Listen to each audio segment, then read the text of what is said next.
Repent for my ancestors, yeah. Demons know that we next up, so they test us, yeah. Haters tryna throw L's on us like Lexus, yeah. We storing riches up in heaven, yeah, that's investment, yeah. Hebrew, Israelite isn't a hate group. We follow the laws, no matter the cause. That don't mean we hate you. They warring with us like Hussein do. Then they try to blame us like it ain't you. Got the demons posing like they angels. Yeah, I gotta go deep like the bass do. In the beginning was good and evil. Now we all at the end, it's the same too. When the Most High not playing with y'all too. Yeah, he about to come down like the rain do. He gon' baptize the world in a flame pool. And that waterproof like his rain shoes. Crisis break out, can it save you? And I hope y'all repent cause you can't shoot. Stop. Boy, yeah, you gonna feel good on Sunday. But Monday, demons know that we next up, this is the way it is here. They already started saying. We storing riches up in heaven, yeah, that's investment, yeah. Repent for my ancestors, yeah. Demons know that we next up, so they test us, yeah. Haters tryna throw L's on us like Lexus, yeah. We storing riches up in heaven, yeah, that's investment, yeah. Praise to the Elohim of Elohim. I feel the energy enter me. That is a heavenly remedy. So-called family turn enemy. It get cold like antifreeze. Their hearts seem to be 10 degrees. They only bless you when you sneeze. Give me 100 feet like centipedes. I be repenting, Father please. Your grace sufficient, it gotta be. You and the angels, they proud of me. I don't use Twitter, but they follow me. Second Ezra, gotta read. R.I.P. to Maccabees. The end is coming. Wanna see? No defenses, only heat, shalom. Repent for my ancestors, yeah. Demons know that we next up, so they test us, yeah. Haters tryna throw L's on us like Lexus, yeah. We storing riches up in heaven, yeah, that's investment, yeah. Repent for my ancestors, yeah. Demons know that we next up, so they test us, yeah. Haters tryna throw L's on us like Lexus, yeah. We storing riches up in heaven, yeah, that's investment, yeah. If they shall bethink themselves in the land whither they were carried captives. Boy, yeah, you gonna feel good on Sunday. And make supplication unto me in the land of them that carried them captive. All right, shalom, shalom, shalom, y'all. Shalom. It's Michael Israel. You are watching Spiritual Combat, and we have a good show for you today, but it's a needed show for you today. This show is really needed in Israel, and as you can see, the title of the show, it's the technical requirements of biblical masculinity. So we're gonna really get granular of what it means to line up with this word as a man, to be obedient to this word as a man. And again, we're going to get very granular into areas that I've witnessed firsthand. Men are just like wrestling with hard, okay? Just wrestling with some of this stuff just in a very intense way, getting beat down. What I'm gonna do first, though, I want to do an audio check, make sure my audio is good. So if my audio's good, y'all let me know in there, and we're gonna get into this thing. And look, this is for men. This ain't for the faint of heart. You know, if you soft, you might not want to. You know, this might not be the show for you. You know, this is for men who want to get themselves together, who want to level up, okay? Who are wondering why they're getting bad results in the things that they have going on in their lives. So yeah, we ain't pulling no punches on this. We're coming straight down the middle, straight book, straight truth. No ambiguity. We're not mixing in any ambiguity with it to water it down or nothing. It's just uncut, pure product. No baking soda. You know what I'm saying? No chase. So, all right. So they're giving me a 10. Let me know that my audio is good to go. And y'all, we're going to get after this. Because, you know, we can't we can't really. I can't get after the women until the men are straight. You know what I'm saying? Because we're the heads. We are to be the example. Okay, so we're gonna get on this thing. So, are you meeting the technical terms of biblical masculinity? Are you meeting it in your life? Are you meeting the requirements? Okay, and that's what we're going to talk about.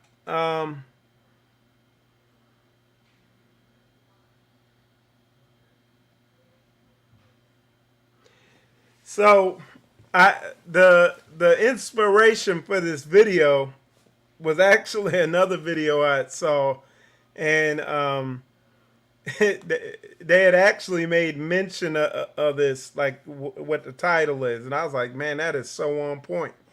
But of course, it's out there in the world. It's heathens. It's half truths. Okay, but here is going to be the whole truth, and it's going to be the biblical truth. And what it is, man, I can't tell you. I mean, this is so widespread. It's like it's everywhere. Like this mindset, and you got a lot of men, and it's the condition of this feminized Greco-Roman beast society to, effeminize men, make men soft, everything like that. But a lot of men think life cares. They think people care if they're nice people and they're kind and polite and all that. And they think that matters. Okay? And already this is like messing with people's heads, what I'm saying, but y'all just hear me out. A lot of men out there, they think that that's what matters. And it doesn't. Like, life doesn't care if you're nice and you're kind and you're a nice guy. Life doesn't care. It will chew you up and spit you out. It will kill you. I've seen a lot of nice guys die. Nice people commit suicide over relationships and situations. I've seen a lot of nice guys go to jail for the rest of their lives, completely screw their lives up. I've seen nice guys lose it and kill people because they didn't understand the technical terms of biblical masculinity. They didn't understand the technical requirements of being a man. So like I said, there's a lot of deception that is went forth in society. I'm gonna take these headphones off. There's a lot of deception that goes forth, that is went forth in society, and if you like me, I'm out there on social media. I'm always looking, listening to what's going on in certain areas, certain arenas.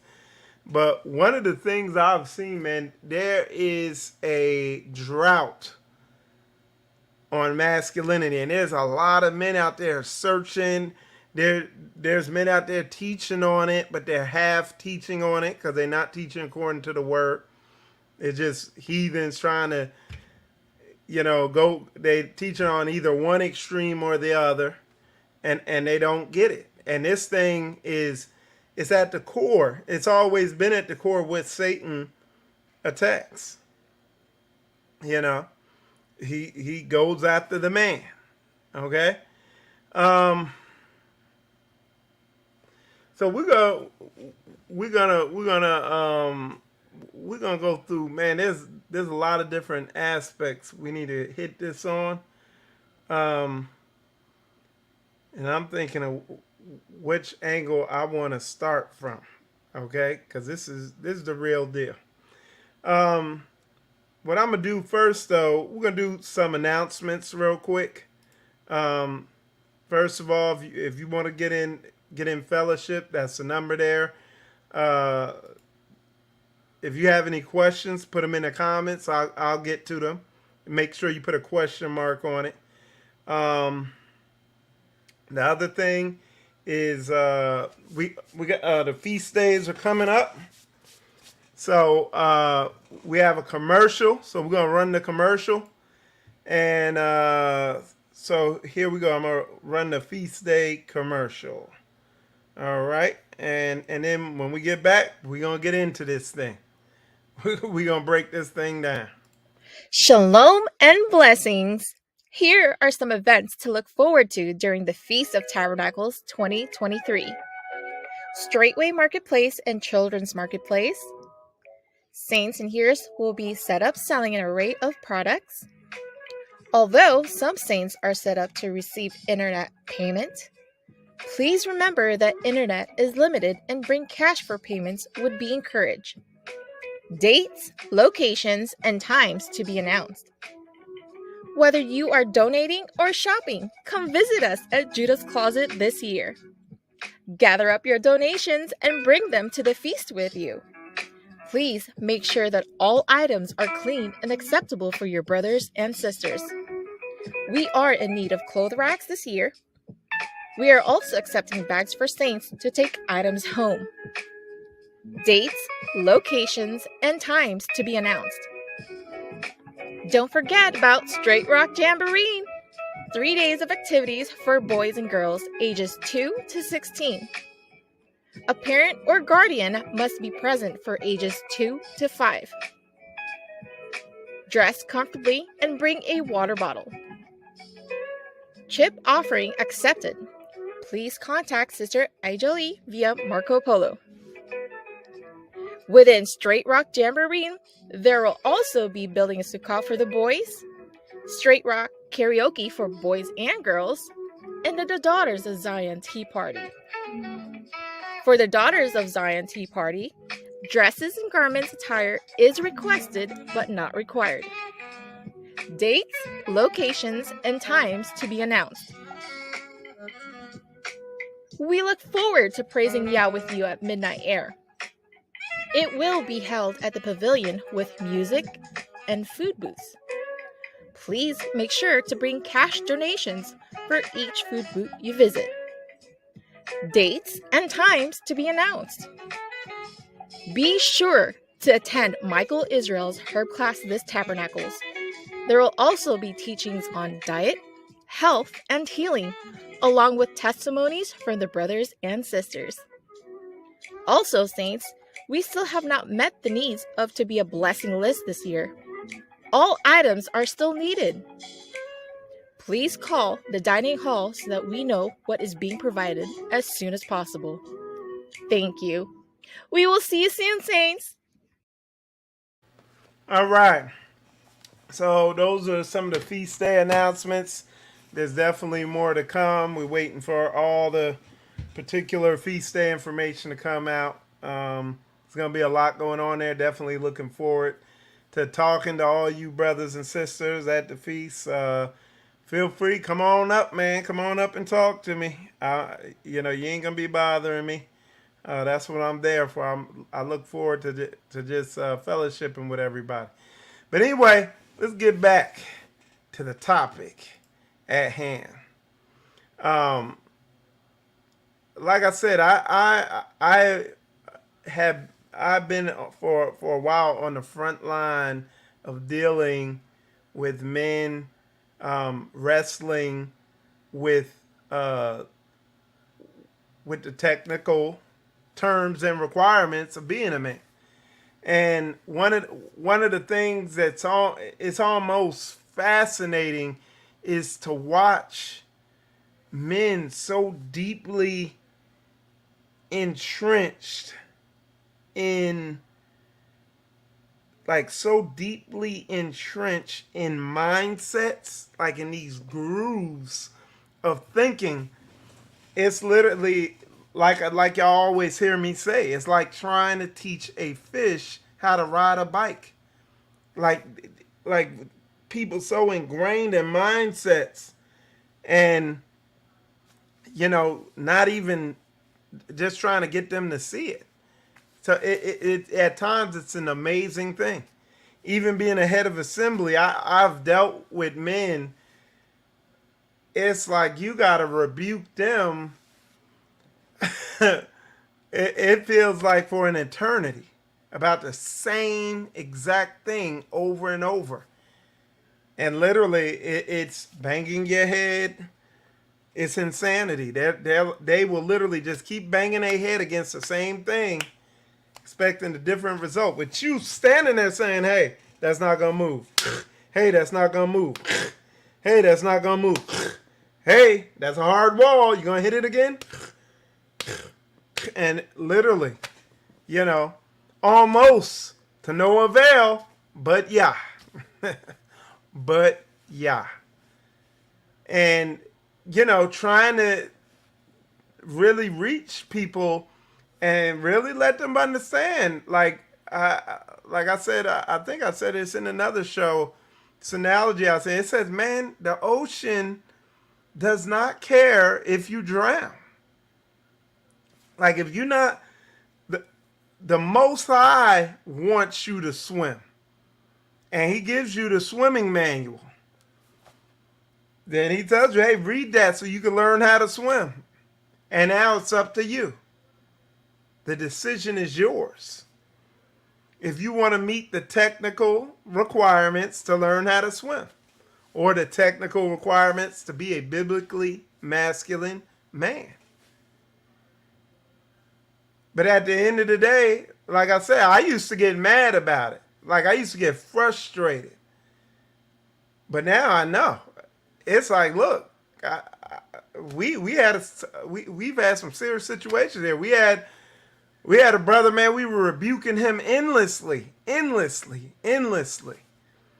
about certain things. And them same certain things we were rebuking him about got him killed. Yep. And I'm like, I'm in a different mode now. Somebody, we were watching, somebody posted in one of the groups I'm in, they posted a video of them stoning somebody over in the Middle East.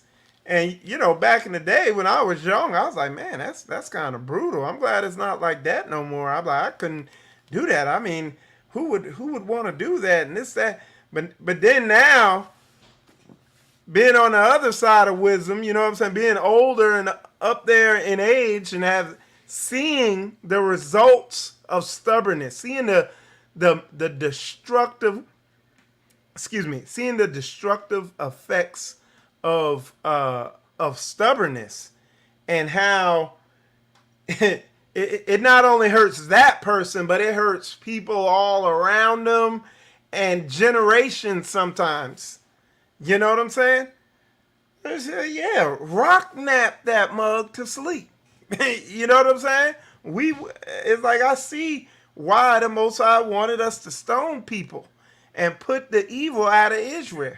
You know what I'm saying? It makes sense.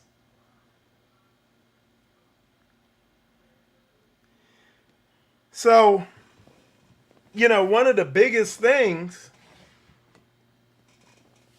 that we as men need to embrace and understand just from the very start is confidence is built in discomfort. No pain, no gain. And a lot of people, they just want to walk around the pool and just dip their toe in, and they don't really want to, they don't really want to jump all the way in the water. They just kind of want to tiptoe around. And hey, I'm here at the pool too, y'all. Yeah, but you ain't in here swimming. You stick your toe in every now and then, but you ain't getting after it. You see what I'm saying? And I can't tell you, man, the number, these are men, or like Elder Rufus said, large children. And you literally are trying to tell them, look, the only way you're going to grow and develop spiritually is in discomfort. You got to begin to come out of your comfort zone. Because that's where the confidence is built. That's where the spiritual development happens. That's where you walk this out. That's the works. You see what I'm saying? But what I've seen is, and this goes for people in general, I know, but what I've seen is a lot of people that they don't have a willingness to be honest with themselves or the situations that they're in or anything like that. They can't even come to terms with it. And right there, look, I mean, it like a key tenet of being a man is being comfortable with the uncomfortable, being willing to step up and be in uncomfortable situations. A good analogy is a very simple one is, man, if somebody kicks the door down, everybody is expecting the man to step up and engage. If it's you, you the man, and your daughter's in the house, you got your daughters in the house and the wife's in the house, and it sounds like somebody's trying to kick the door down. Who's going first? Who's stepping down there first? Who's going to engage? And see, that's pretty obvious to most men. But then there's a lot of other areas where it just is not. It's not obvious.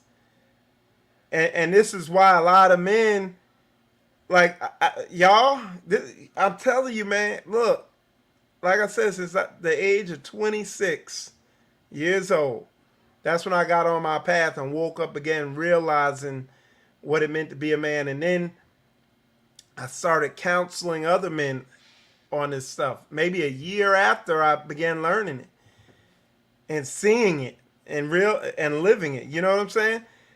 All the way up to now. And like it's the exact same thing across the board, period. Like anytime I see a relationship that's jacked up, I ain't gonna say 100% across the board, but I would say high 80s, low 90% of the time, this is what it is. The man just ain't being a man. He not standing firm. He's not grounded. We're gonna get into what that is. So listen, check this out. A lot of men fold easily. They just, like a book, they just fold. Soon as there's a little bit of adversity, oh, they done. They're not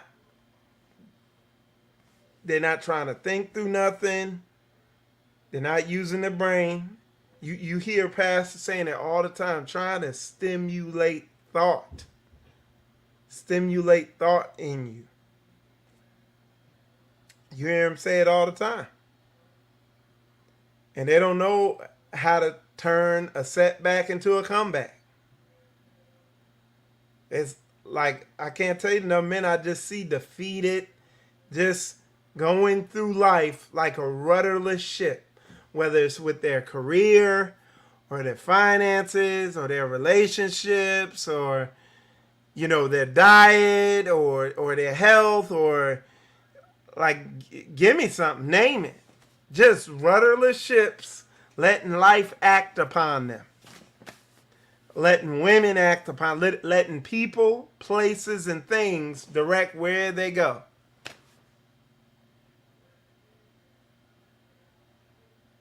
That's just real talk.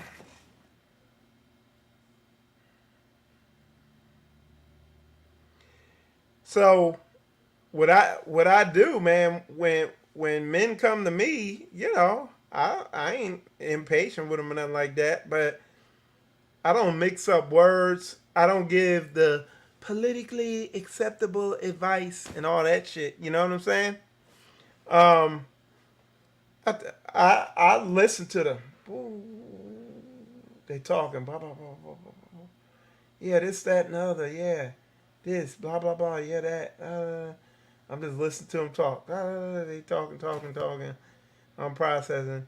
And then, boom, oh, there it is. Okay, hey, You need to do this, blah, blah, blah. You need to do that.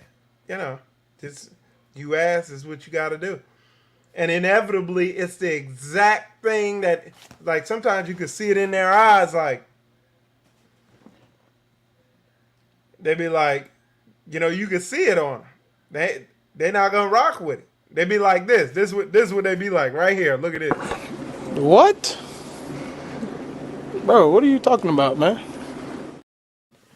That's how they be, man. That's the look they have on their face. I can see it in their eyes, like, I'm like, oh, he ain't receiving that. That's that demon. That's it right there. I put my finger on the it, and then we just sit there. We just sit there. We just sit there for months, years sometimes, just like, I told you what it was. I told you what it was. I'm talking about we had a brother die because he would not obey. He wouldn't change. He's so stuck in the rut. Like, stubborn, stiff neck, could not turn, like the nut would not turn. Most I was like, okay. Life does not care if you meet the technical requirements of masculinity. It does not care. Or femininity. Y'all put a 100 up in there if you get that. It doesn't care. It just does what it does. So if you're going against truth don't care. It's still, you know what I'm saying? It's just like gravity does not care if you don't want to believe in it and be obedient to it. You go jump off the building and smack. Your ass is done. Period. And it's like now where I'm at in my spiritual maturity and everything, it's like, man, I done seen this type of stuff happen so many times in my life, but now it's like, oh, okay. Like, I wasn't listening. All right, let's keep it moving then. The biggest feeling I have in those situations, I was like, man, that's just such a damn shame. Well, let's learn from it. Let's learn from it. All right, let me see what else I got here. So, like I said, confidence is built in discomfort. But dudes is too soft. They too soft, y'all.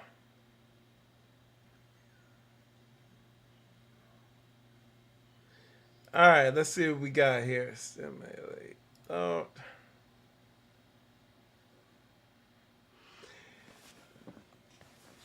Here goes something else. I notice a lot of nice people have messed up lives. They got a lot of chaos going on around. People whose main technical requirement is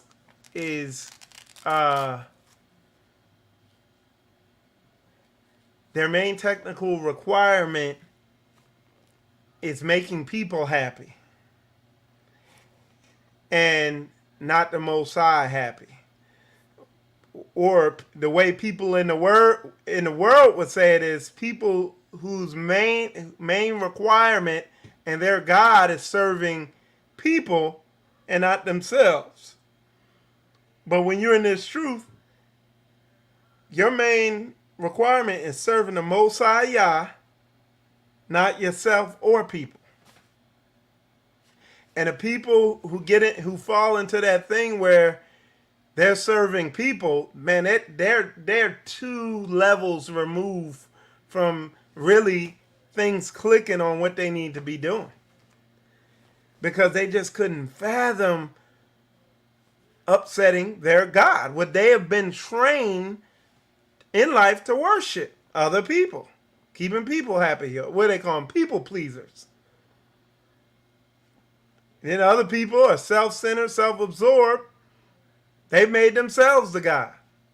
These are your selfish people. And I would actually move to say the selfish people are 2 stages removed from understanding, from even getting this. Okay? It's the selfish people, the self-centered people who are, they are way removed from understanding, from coming to this. They got the longest way to go. The people who are used to making other people the God, they it could be closer, but it depends to what extent you're into that. And then on the same note, it depends on if the Most High is dealing with your heart to come out of that. Okay. Yeah. So let's see.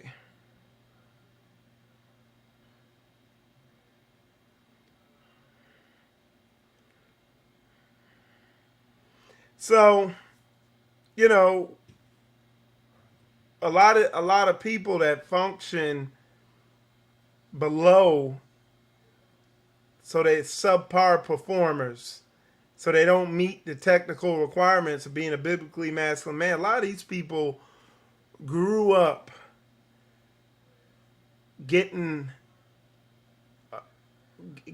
receiving a lot of feminine love. And feminine love is, oh, you poor baby. Baby fell. Oh, baby standing there crying. Oh, come here, you poor baby. Let me pick you up. A man, like child fall. It actually happened recently here. Child was coming down the stairs outside, fell, started crying. I said, hey, you want to come out here and play, or you going to cry?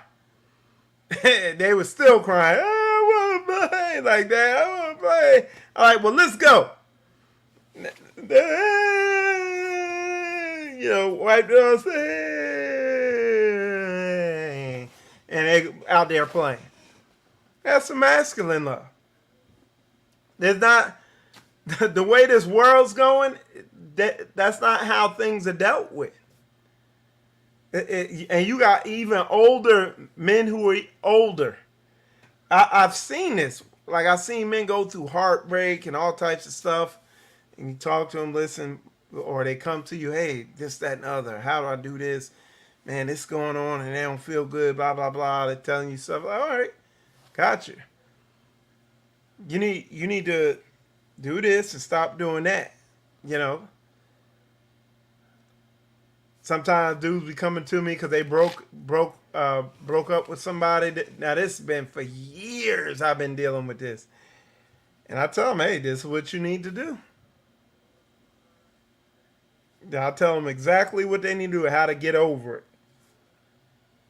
And what they want is somebody to coddle them. Then, so a couple days later, hey, Mike, I wanted to talk to you, blah, blah, blah. Yeah, didn't I tell you to do that the other day? Yeah, but, blah, blah, blah. I was like, do what I said. I'm not coddling. You got to man up. You see what I'm saying? But most men, they haven't received, they're not used to that. That's why you see a lot of men wrestle with rebuke, with getting corrected. You see people, I deal with a lot of men, man. I seen men, they rather than get rebuked or corrected and told that they did something wrong, they'll hide it. They'll lie about it. It's that feminine spirit in them. And that's a clear sign to me. They do not meet the technical requirements and terms of biblical masculinity. They don't have a spirit of boldness. And they are, that goes right to the other thing. A lot of men, they wrestle with following instruction because they got something wired, this fake bravado wired up in their head. And The truth be told, they really are just, a female sexual organ. That's what they are. They ain't keeping it 100. Because, like I said, the growth comes in discomfort.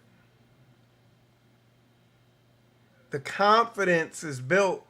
The spiritual development happens in discomfort. But a lot of men, again, because they've been raised in a feminized society, they've been raised in feminized environments. So that's how they respond to anything that could potentially be uncomfortable. And in that, they've never developed boldness.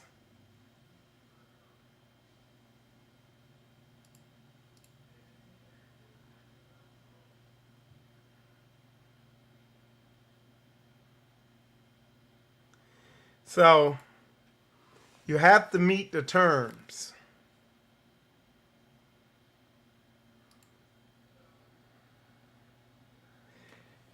And this isn't a dig at women, because look, women are designed to nurture. And look, I don't need to elaborate on that. And they can nurture grown men, and they can nurture babies. And they are fearfully and wonderfully made. Hallelujah. You know what I'm saying? They're designed to nurture. They're designed to make feel good. Let's look up that definition, nurture. Hold on. Look at this. Nurture, to supply with nourishment, care for, and nurture a baby. So let's pull up nourishment. Okay? Like I said, we want to get kind of granular. So nourishment, the food or other substance necessary for growth, health, and good condition. They're designed to nourish. Like if you're a man, you come home, you had a hard day and all that stuff. If your Ashaya meets the technical terms of biblical femininity, she'll nourish you. You'll be nourished. She'll have you, if depending on how bad your day was, if she's a righteous sister, boy, she'll have you ready to defeat and go to war with the whole world the next day. She will get you all nourished up. And y'all know what that means. You see what I'm saying? But women are designed to nurture and to care give.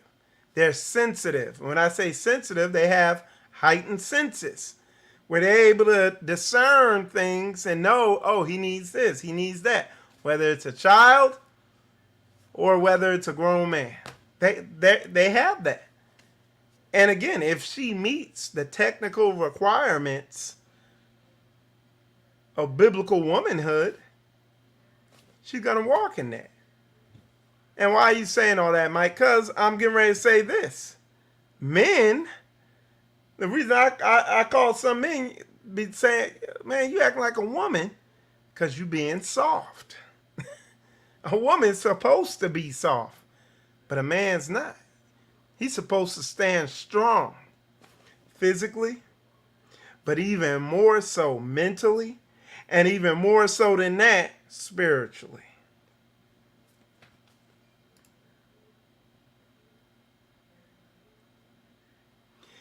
Don't let no woman lie to you and tell you to be a nice guy or to bend like Adam. You know what I'm saying? This thing has been going on since forever.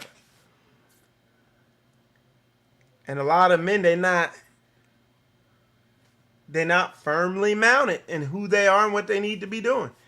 And the best, most efficient, most effective way to develop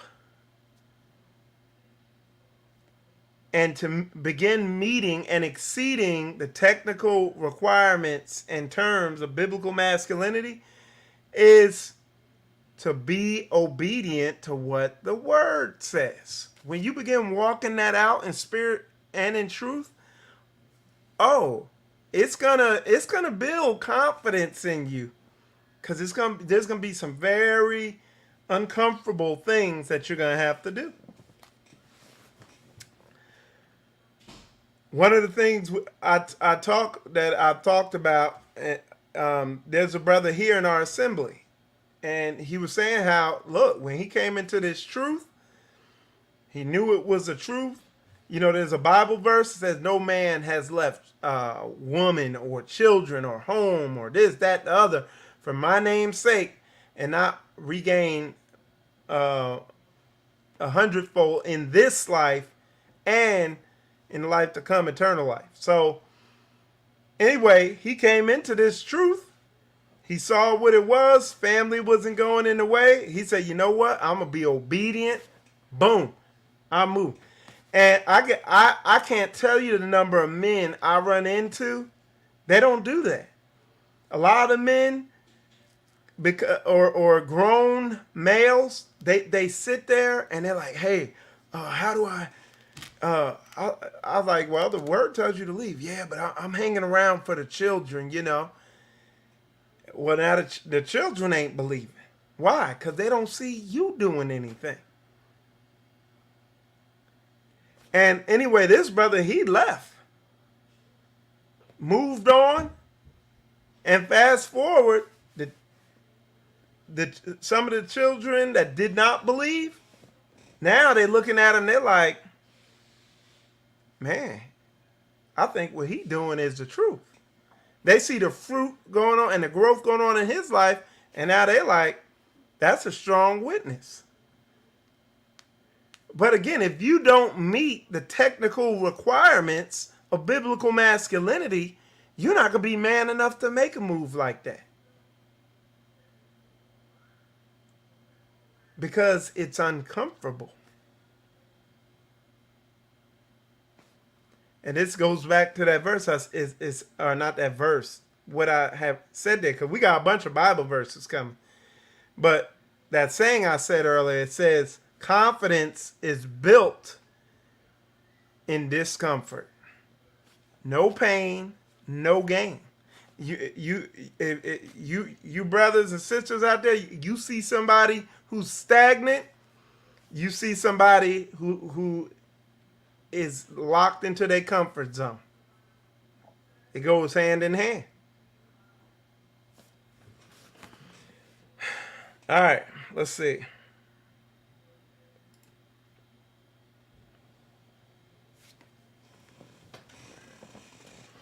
So something Conor McGregor was talking about in one of his videos, and I'm gonna go into athletes too, because there's something important there to note. Conor McGregor, in a nutshell, he said little defeats and little wins. Okay, we're talking about little defeats and little wins break or build confidence. So if you're doing little wins, you get a little win here, a little win here, little win here, little win here. They build confidence. This is how you move forward. See, a lot of people don't know, they never grown or developed. Nobody's saying, you gotta go 1,000% into something, whatever it is you're trying to do. No, you go in a little at a time in manageable chunks, using your brain, thinking. Like Pastor be saying, thought needs to be stimulated. People don't be thinking. They just kind of, he kind of said do it. All right, I guess I just do it. And it's like, there's a way to do things using wisdom. But again, if it's particularly the men, like they're so shut off to what's going on in their mind and thoughts and themselves. It's like they've never thought of them or looked at themselves or try to figure out themselves and what's going on. And that Bible, that brings to mind that Bible verse where it says, casting down any thoughts that exalt themselves against the knowledge of God and bringing your thoughts into captivity and stuff like that. Man, you see some of these men, they just like, dudes is just, they're just like existing. They're like robots. You know what I'm saying? It's like they're not aware of what thoughts are going on in their head and what they do. They're not aware. They're not paying attention to what they're doing in life or their thoughts or anything. They're just mindless. You try to tell them to change, they're like, change? Like it's not even a realm of thought that they've even visited. Hence why they're stagnant. And they're not trying to make an effort. Because I could tell you, man, all the way up to 26, I was just blockhead too. Then I realized, oh, really? Like I could look at my thoughts. I could know what I could watch my thoughts and know what I'm thinking and bring them into captivity. And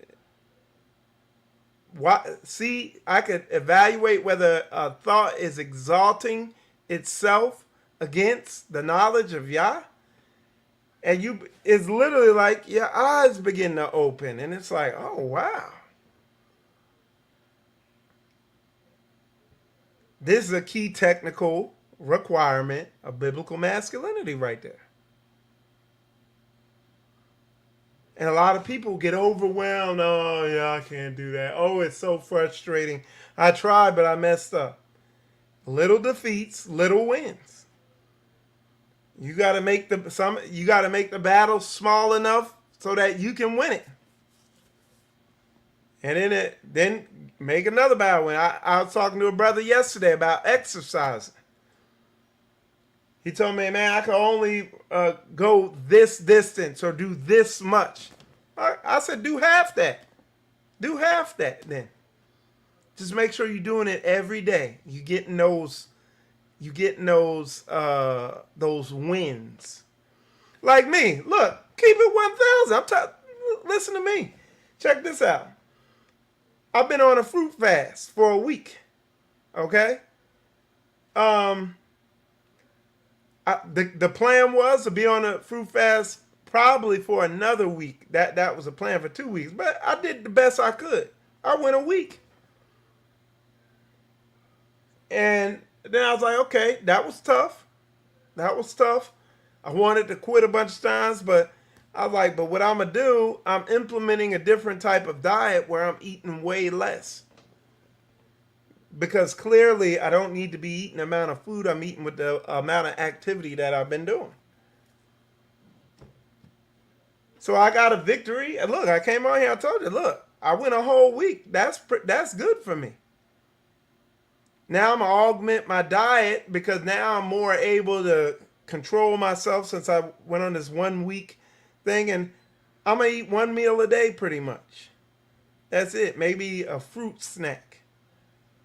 But I'm significantly cut back. Again, but it's stimulated thought. It's thinking. Not just mindlessly trying to do something. It's using wisdom. This is what the word talks about.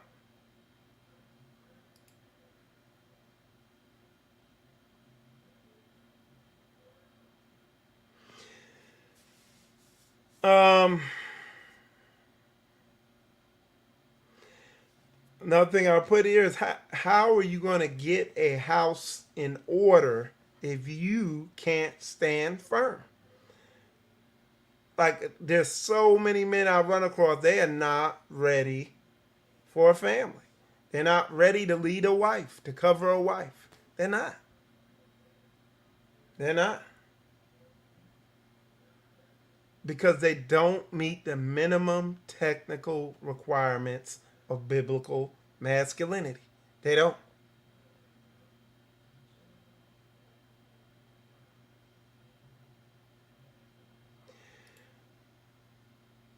one of the things I put here is an important part of meeting one of the technical requirements is something else I see is a lot of men can't be on a team. They don't know how to. They haven't died to self, and they when you get them on a team, they're not good on teams. They have a very shut in, closed off mindset about how they do stuff, and don't know how to be on a team. So something I put here, I put Satan seduces the men who exceed the technical requirements, okay, of biblical masculinity or of masculinity, okay? And how does he, like, if you, and that goes into what I was going to talk about is sports. I don't watch sports. It to me, it's a waste of time. It's a waste of my time watching grown men play children's games. But I like the competition. I watch highlights and stuff, but I watch them for a different reason. Because these athletes that play these sports, that's by design from Satan to these professional athletes, like people like these high level athletes. If you ever talk to them, man, what you're looking at would be that would be a modern day warrior, like an elite warrior. Somebody like Kobe Bryant and some of these brothers we have here in our assembly. We have successful pro athletes. And you get around them and immediately you see high levels. You immediately can see that they exceed the technical requirements of biblical masculinity. We also have actual elite warriors in Straightway. The head of Straightway was a warrior. And they all exceed the technical requirements of biblical masculinity. And they exude it. So we have an example right there in front of us. Okay? But Satan and his society seduce those people so they don't come into this. Because he knows all it takes is one. Y'all see Straightway, see Pastor Dow. One man. Set up and equipped for this. Mentally, spiritually, and physically set up, ready for this. Oh, do you think, man, are you kidding? Do you don't think that he would have been like just done very well for himself out in the world with that mindset, the work ethic, and the spiritual mindset and all that? He wouldn't have went to the top of the ranks in the military or wherever he decided to go.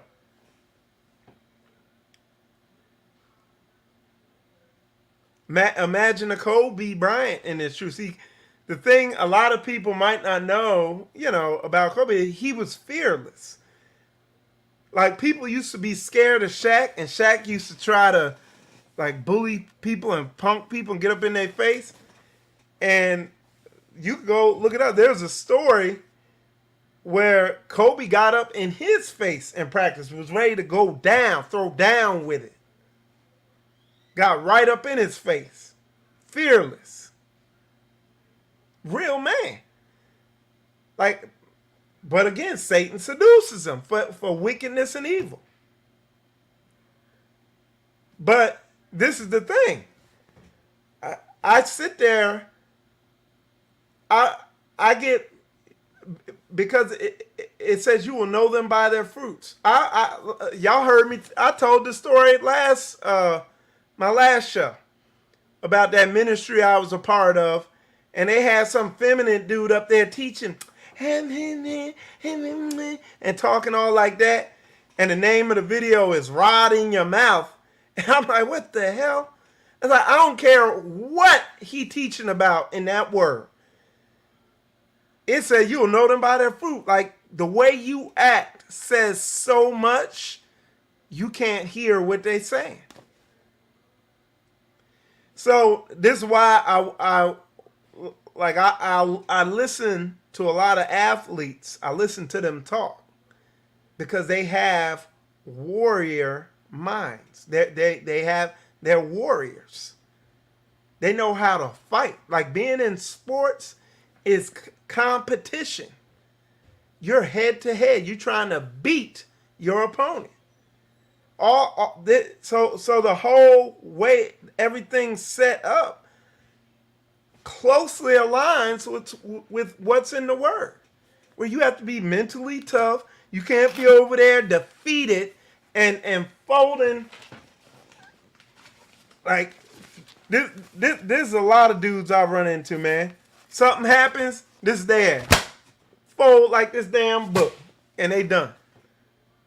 And when you competing against somebody, boxing, like I listen to Gervonta Davis, Mike Tyson, Kobe, what's the name, Jordan. Like, listen to them talk, and you gotta like this. You gotta listen in real far, and then you can see it. It's like, man, that's how we need to serve the Most High Yah and keep His commandments. That's what Pastor do. He the Michael Jordan of this thing. That's what the men around him are doing. And then we got these men, and they got all the, like, because when I came, my journey, coming to this realization, this understanding, through my whole journey, I used to ask the Most High, hey, yeah, can you, like, send me a father figure, like, send me a mentor, you know.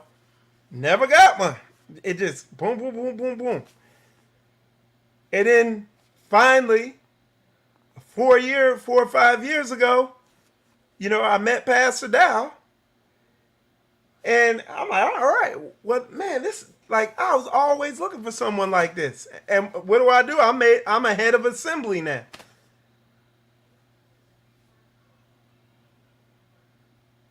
But a lot of you brothers now, y'all coming into this, and man, y'all have, it's right here. It's everywhere. You got it. You got the answers. You got the examples. You see the leadership here, Pastor Dow and the elders and the other pastors and stuff. You see the footwork. You see them building. It's there. It's just disturbing to see how some people, in the midst of all this, literally they still are subpar. They turn out a shitty product every time. Like, I've seen it, man. I've seen men that you could guarantee is not going to be done right.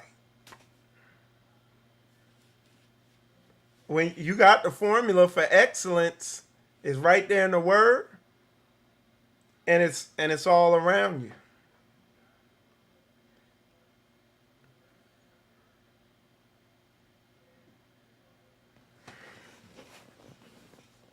All right. So let's see what I'm talking about. Yeah, I'm going to show y'all. This has been going on for a while. Check this out, y'all. Let me shift my... We're going to go to Numbers. Where are we going to start at?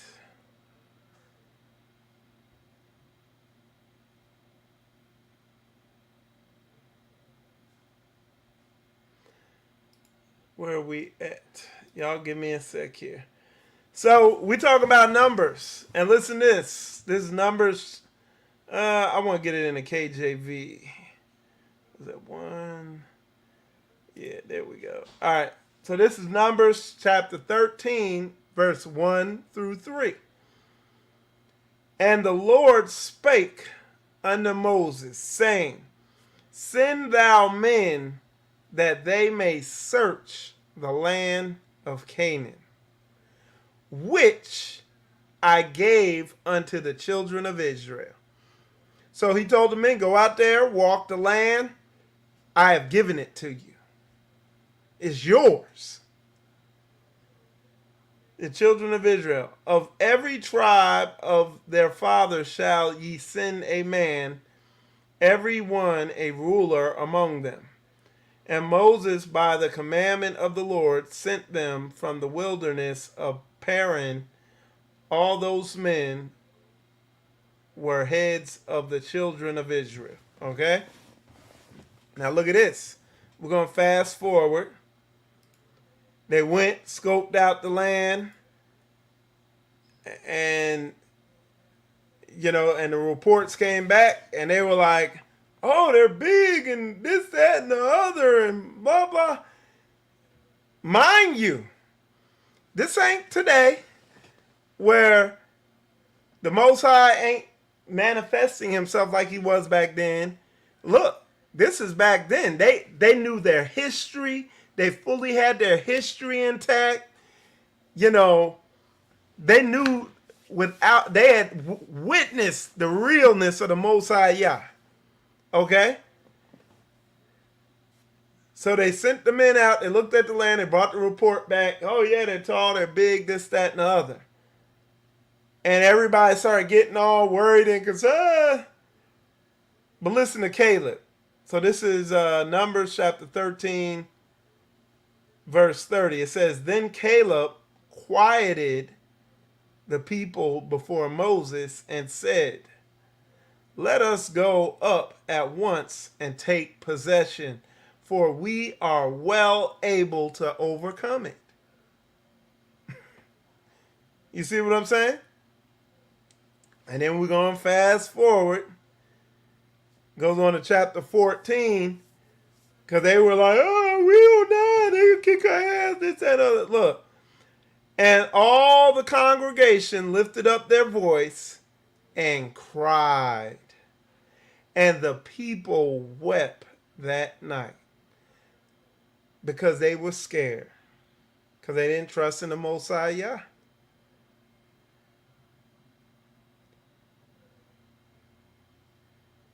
And it's the same today. I can't tell you the number of times, y'all, I have read the verse, dudes be in different types of situation. I read the Bible verse to them. And they say, yeah, but blah, blah, blah. And they continue doing what they do. They continue doing what they do. And I read that to you, and then y'all know, you look right up at the top of my screen. I got Joshua 1. That's one of my favorite verses, that chapter, where the Most High tells them, be strong and of good courage.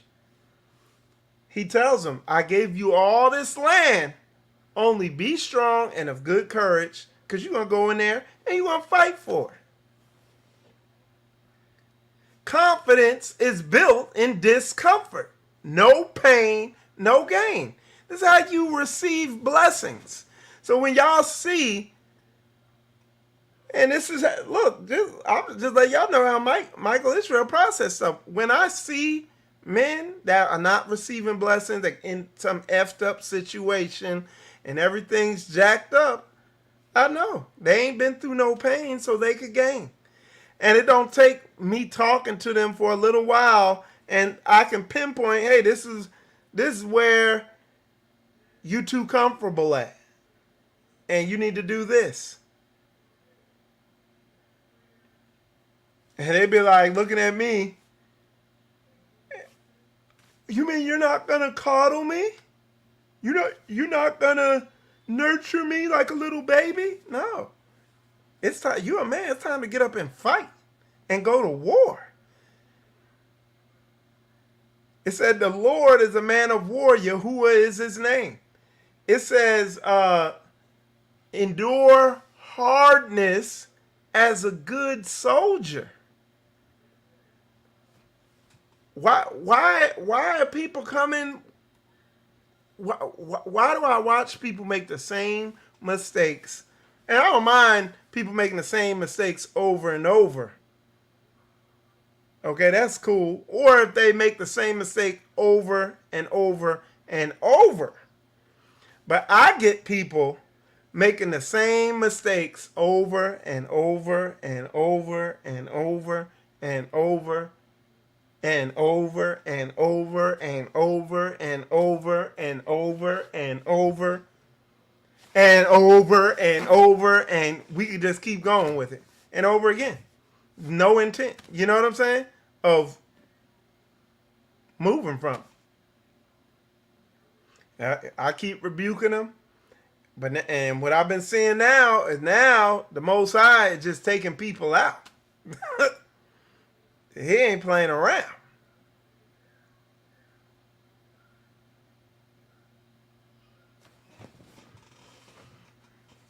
But what it equates to is a lot of men, they got pride, but at the core of that pride is fear, and they don't want to take a loss. They don't want to fall on their face. They don't want to mess up because they got pride and they got fear. And they're arrested in their development, and therefore they don't meet the technical requirements of biblical masculinity. Put a 100 up in there if y'all understand what I'm saying.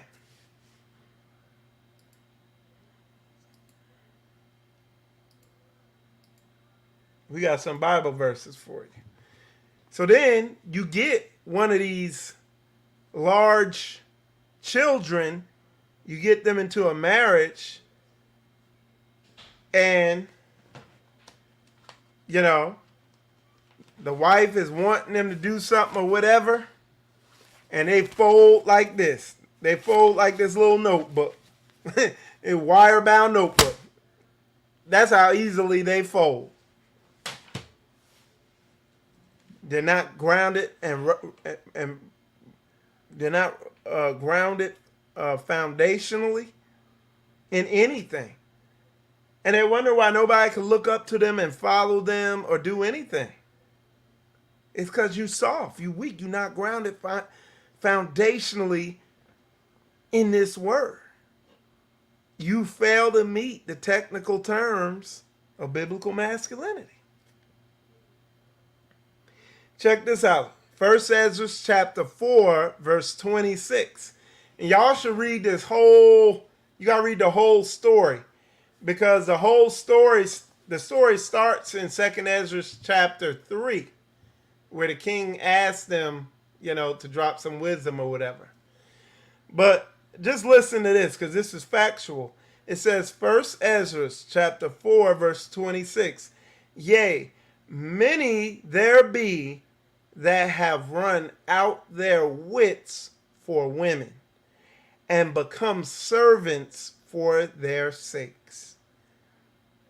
That's the truth today. 2 Timothy chapter 2, verse 3. Thou therefore endure hardness as a good soldier of Jesus Christ.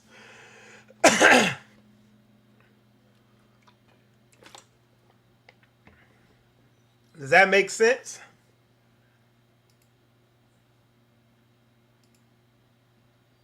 All right, let's see what else we got here for you.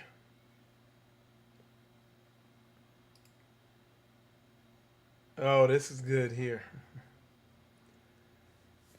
Husbands, love your wives and be not bitter against them. Okay?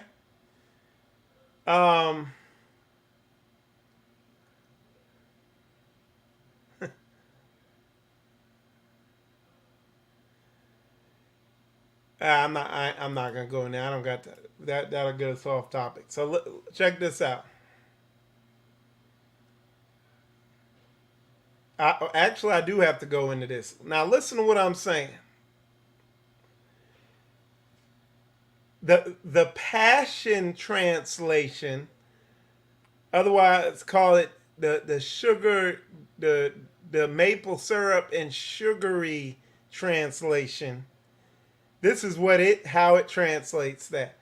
Let every husband be filled with cherishing love for his wife and never be insensitive towards her. Okay? Then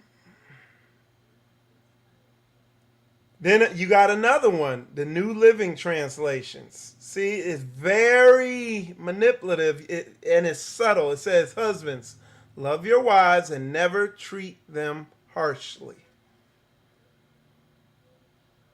But that's off. It said, be not bitter. Don't grow bitter it said, be not bitter. Okay? So, I'm saying that because then you go to Sirach Ecclesiasticus.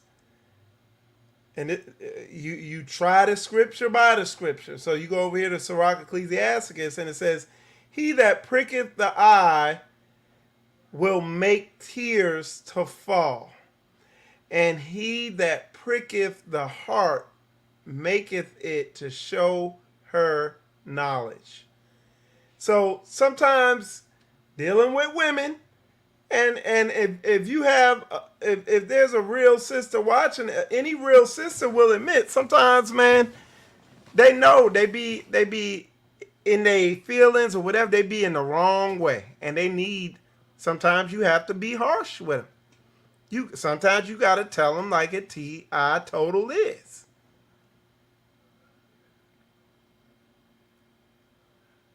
But that's in love.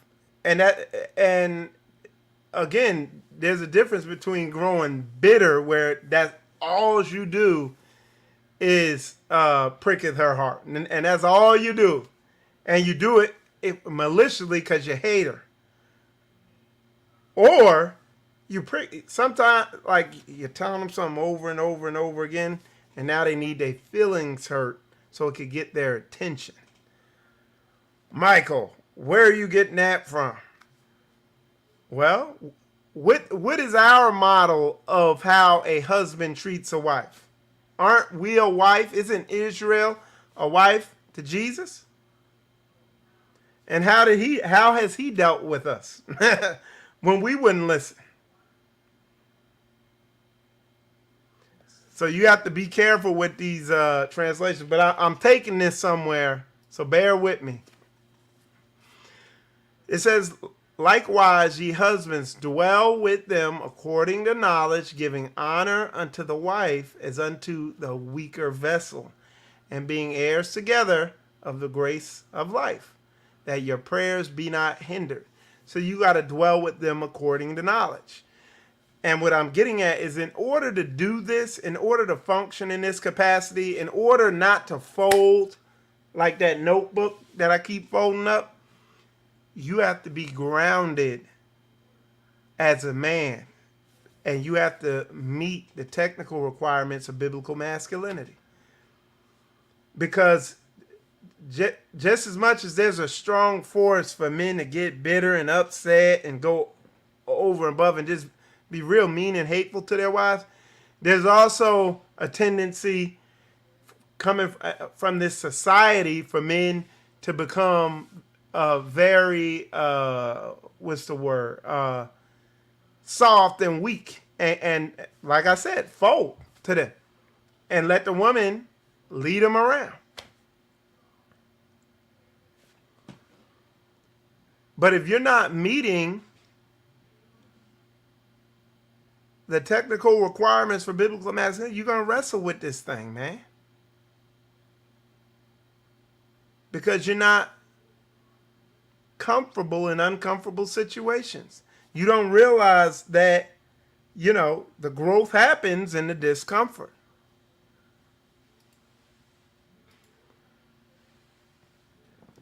First Samuel 17:8. Each day, Goliath. Now, this is in the ERV. Let me, I want to put in, I'm going to read this in the KJV. Okay, so 1 Samuel chapter 17, verse 8. And he said and cried unto the armies of Israel and said unto them, why are you come out to set your battle in array? Am not I a Philistine, and ye servants of Saul? Choose you a man for you, and let him come down to me. If he be able to fight with me and to kill me, then will he be your servants. Oh, then we will be your servants. But if I prevail against him and kill him, then shall ye be our servants and serve us. And the Philistine said, I defy the armies of Israel this day. Give me a man that we may fight together. And y'all know the story. And it goes back, it's similar to what I read in when they were scared, when they walked through Canaan land, they went to bed crying. It's similar. The whole military of Israel stayed right there up on the hill. They were scared. Mind you, the Most High is directly dealing with Israel. Like, they know more than they know that, hey, they done seen the Most High show out. But there was one who met the technical requirements of biblical masculinity, and not just met them, greatly exceeded. And he went down and he slayed the Goliath. So what's the Goliath in your life? What's your Goliath? And are you King David? Or are you the armies of Israel just sitting on the hill?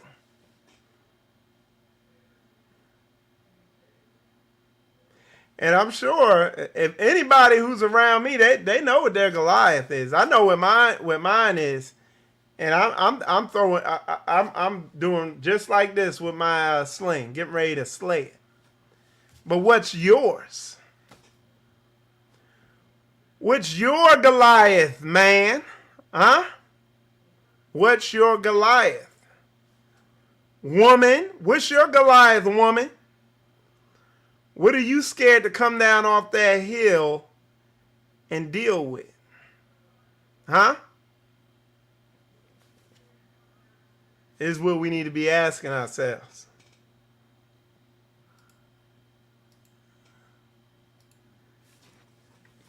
We need to be asking ourselves what our Goliath is.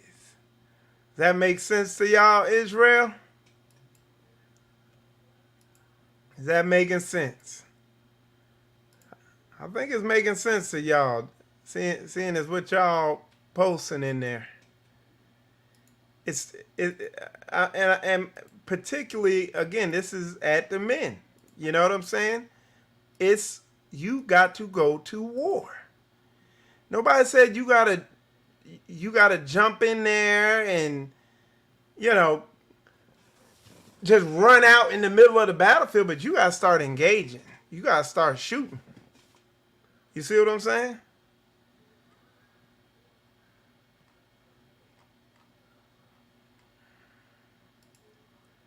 All right. Let me go in the comments. Y'all got any questions? Definitely put them in there. That's pretty much all I had to bring out. I'm gonna read your questions and statements and stuff.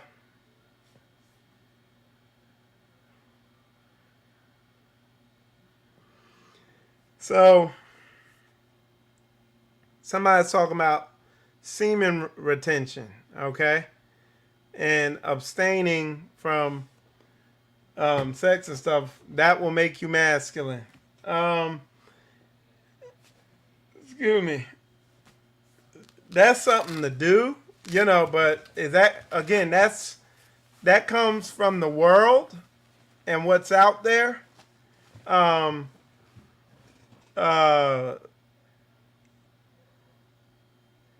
you know, but until we're married, we should abstain and everything like that. I'm not gonna go all the way into that because I know we got children watching everything, but that no, it's not what a lot of these people try to say it is. Okay, what is gonna bring about, what's gonna meet the technical requirements of biblical masculinity is obedient to Yah's word and who you need to be fellowshipping with, who you need to be around, who you don't need to be around. When you severing these relationships and getting around like-minded people, keeping the commandments, you know what I'm saying? Getting around the saints, you know, getting into an environment around saints where you could be further sharpened. Because again, it's like I said, there are things and ways that you have about you that you are totally unaware of. Okay? And the only way they're going to come to the surface is being around the saints. So you could get sharpened. So, yeah, I don't totally subscribe with that, you know. I do believe, yeah, it will help develop you to a certain extent. But ultimately, it's going to be obedience to this word. Somebody said these commercials these days are top notch. Shout out to all responsible behind the scenes taking the time to provide such a labor of love to keep us all informed. Hallelujah. I agree with you. And yeah, let's take the time to take our hats off to all the brothers and the sisters that they work behind the scenes here, and they help with spiritual combat. They help with pastors' channel also, and just help keep all you saints informed. So that's we'll name the brothers. It's Brother Chris, Brother Umbry. We got Sister Crystal, Sister Rachel, Sister Aaliyah, Sister oh my goodness. Hold on. We're gonna make sure we got Sister Kiana, Brother Terrence, he helps out. Brother Emmanuel, he posts the scriptures in there when Pastor's teaching. Yeah, all those brothers and sisters I name, man, they do. I don't like all those commercials you see, the intros on my show. I don't do any of that. I train a bunch of them up and showed them the programs and how to do it, and they took it and ran with it. The website, Sister Aaliyah and Sister Kiana manage the website, which this feast, that's going to be the place to go just to stay in the loop of what's going on, you know, as far as with the schedule or something changes. And that's not me. That's just the Most High putting a great group of saints around me, you know. Yeah. We got a great group of brothers and sisters here in the Straightway Studio Assembly. You know what I'm saying? And they get the vision of what we're doing. We named ourselves Straightway Studio. When I changed the name to Straightway Studio, a lot of people were like, Straightway Studio. But as the weeks and the months move on, it'll become more and more obvious why we are Straightway Studio. Okay? I'll just put it like that. All right, let's see. Somebody said, it is sad to contemplate is Yah many times would not just stone the man, but this whole family and animals as well in certain instances. Yah does not, boy, brother, you on it with that. The Most High don't play. And I'm going to just tell you, brothers and you sisters, I have said those words with tears coming down my eyes. Yeah. And I'm talking about tears of fear. Like we have seen it firsthand multiple times. Most High ain't playing around. He will mop the floor with your ass and then beat you down for leaving a waxy buildup. Like he ain't playing. All right, let's see. Treat. Somebody said treat failure like gold. Me and one of the brothers here were talking, his brother Tony, because the way I move sometimes it makes him cringe. Sister Coy is the same way, because what I do, I jump in the water and figure out how to swim when I get in there. You know what I'm saying? I said, but we need to get in the pool. And that's how I move with stuff. I will get started and get moving on something and figure it out as we move. You know what I'm saying? And my mentality is, okay, figure out as much as I can now. Okay, the rest I'm gonna learn from my mistakes. All right, let's jump in there. Woo! And let's make mistakes as quick as we can make them. Let's do it. And then we start figuring it out. And that, so yeah, I agree. Mistakes are golden if you learn from them. All right, let's see what y'all saying here. Somebody said,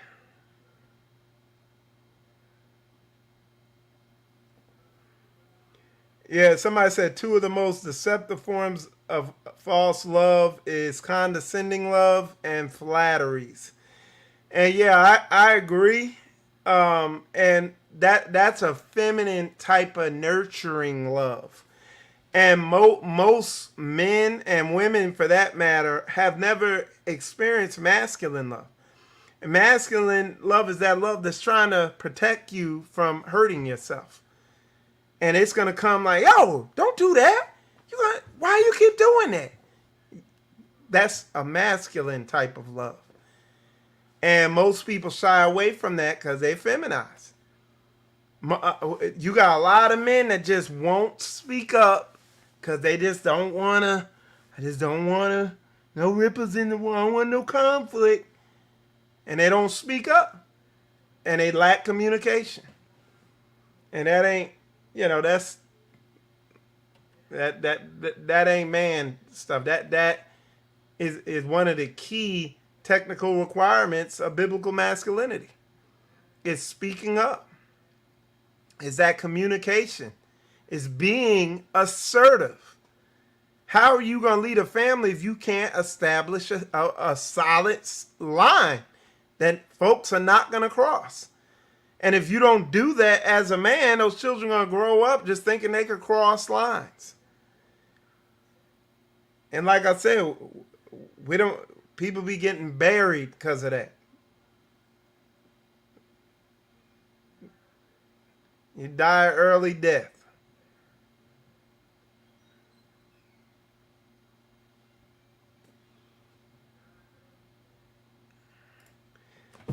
Yeah, somebody said, yes, I did not know about biblical masculinity until I came upon straightway. And it's just, all it is a phrase I coined, but all it is just being the terms and conditions that are demanded for men to adhere to, that you see all through the word. And it's like, but we've been Christianized and deceived by Christianity, and even like anything associated with the Bible, people, unfortunately, because the brainwashing of the Greco-Roman Catholic beast system is so widespread, anything associated with the Bible, everybody automatically goes into fairyland. Love and good feelings and cupcakes and strawberries, And like, when the Bible is a book of war and death and conquering and warfare, the majority of it. But we've been deceived. All right, let's see what else y'all saying there, please. Somebody said. Oh, somebody said they messaged me on Facebook. Did my message go through? I'll go check it. I rarely check my Facebook. Let me see. Let's see if you asked a question for the show. But so what y'all think? Did y'all get something out of this, brothers and sisters? Y'all let me know in the comments if this was edifying. Man, I'm trying to find. You know I ain't been on that in a while. I can't even find the daggone app. All right, there it is. Man, all right, let's see what's going on.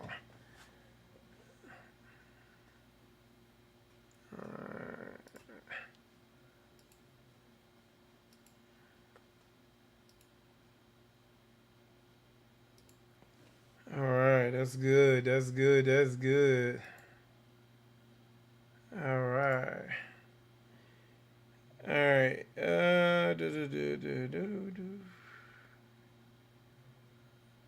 Oh, dude, you sent me a daggone novel. Yeah, I'll check it out. I'm not making any guarantees. I'm gonna get back to it today, but yeah, I'll check it out. But anyway, y'all, yeah, that is those are the technical requirements of biblical masculinity. Now, do y'all want the technical? Y'all want me to do another show of the technical requirements of biblical femininity? That's the question. So, but anyway, yeah, y'all, I appreciate all y'all tuning in. I appreciate all y'all tuning in. Definitely hit the like button on this if it was edifying to you. Definitely share this, get the word out, so other brothers and sisters could get edified on it. But yeah,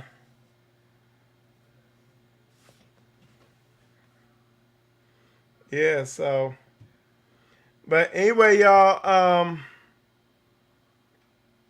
yeah, that's a good point, Brother Giovanni. He was just saying, being humble about it. Yeah, absolutely. I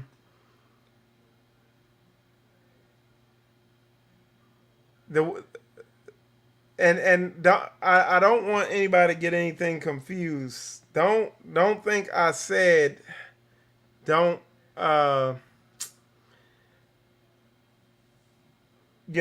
I'm saying don't be nice, because I am nice. I'm just not kind sometimes.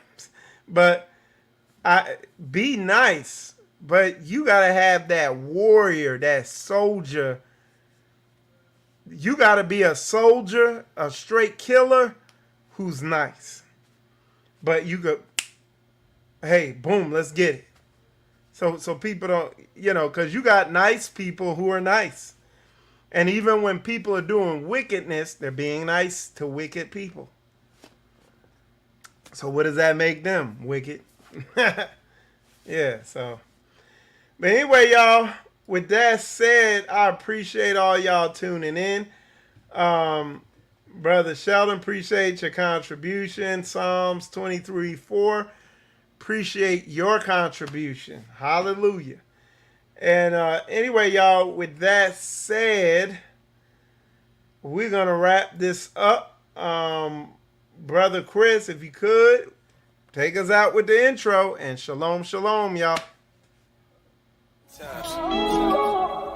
Don't let Babylon break you. Don't let them break your soul. In time, stay woke, it's going down.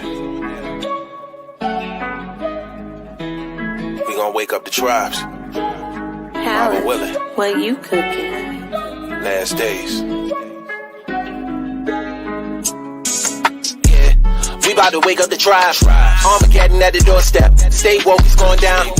Babylon trying to break me. I need the Holy Spirit right now. We about to wake up the tribes. Spare not, cry loud. Yeah. We about to wake up the tribes. In time. Stay woke, it's going down. Babylon trying to break my soul. Holy Spirit, come down. We about to wake up the tribes. Spare not, cry loud. Yeah. We about to wake up the tribes. We in the truth, now they scared of us. They knew that Jacob would rise. We don't want problems, we just want to do the laws, praise the Most High. But if it's on, then it's on. Got angels with us when it's wartime. I pray we get back to Zion. We about to wake up the tribes. I can't fall for no false doctrine. I want it straight out the Bible. Tell me what scripture is that. Give me the truth with no feelings attached. We just gonna give them the facts. Proverbs chapter 6, verse 6. I cannot sit and relax. I had to go to the end. Run it back. I had to go to the end.